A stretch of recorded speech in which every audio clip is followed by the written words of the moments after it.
Dark Knight of the Scarecrow. Classic film, classic premise.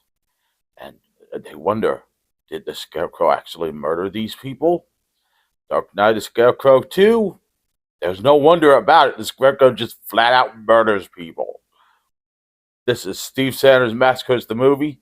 I'm Steve Sanders, and for some reason I got a bug on my glasses. This is Dark Knight of the Scarecrow 2, which begins with a farmer threatening to eat a man's liver. I'm not kidding about that. He threatens to eat a man's liver for taking a break. And then the farmer gets murdered by the Scarecrow. After we see the Scarecrow has control over electronics. Is this Dark Knight a Scarecrow, or is this Malignant? Wait, I've never reviewed Malignant. Malignant's a good movie. You should see it.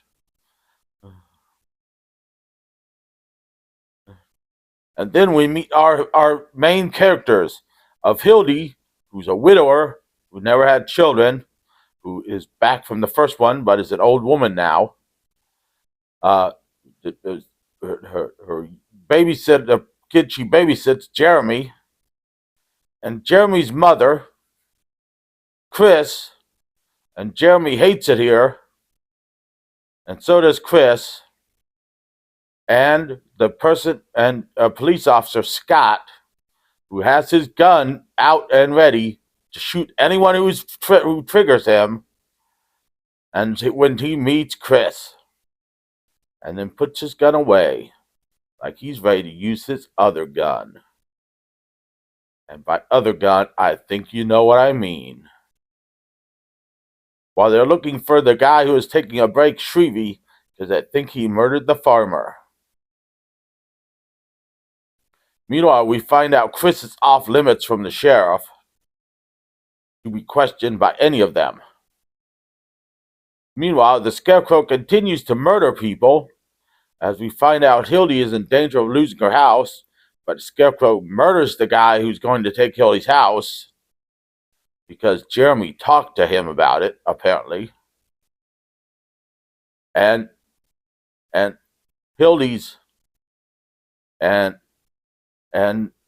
the deputy who was told that Chris is off limits continues to badger Chris, while the person Chris testified against to put away in jail because she's in witness protection, which we find out is getting out of jail. Meanwhile, the Scarecrow kills Shrevey, who knows the Scarecrow is alive and wants Jeremy to testify for that. While they hire the evil sheriff, the fat bald guy, to kill Chris, and he ties her up in a barn, but then the Scarecrow kills him. But Jeremy doesn't want to leave Hildy, so Hildy talks Chris into going to pack her bags, and we see the guy who she put away is in her house and making her dig her own grave.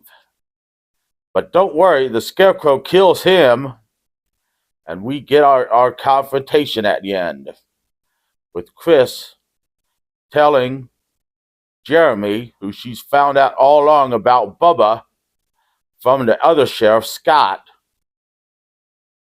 that the Scarecrow, Bubba, is just a young man who is confused and who Jeremy should let go. And Jeremy decides to let him go so he can find peace.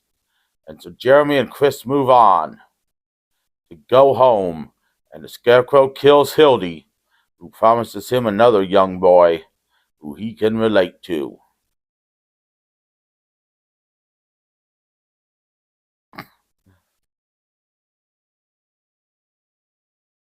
And so Jeremy and his mother sing the Going Home song, which I didn't even know existed, that there existed a song about going home that wasn't a major record label. And Scott writes up Chris's statement about the Scarecrow killing people, did sheriff. And the sheriff goes, Scott, I think you should change this. I want to be reelected, and no one's going to believe a Scarecrow kills people. And the Scarecrow kills like 5 other people during this whole movie. He kills like a dozen people. There's like a dozen people die in this movie, died Scarecrow. I mean, he just flat out murders them. There's no like, oh, they're farm accident. No, there's no hiding that they're farm accident. It's just murder. And then he smothers Hildy, his only friend, and says bye-bye to Jeremy and Chris, whose real name is Allison.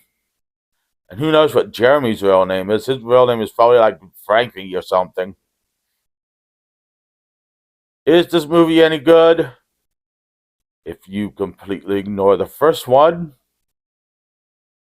if you completely ignore how good the first one is, this one is good.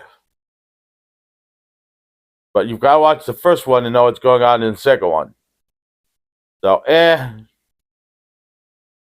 it's on Prime and Tubi.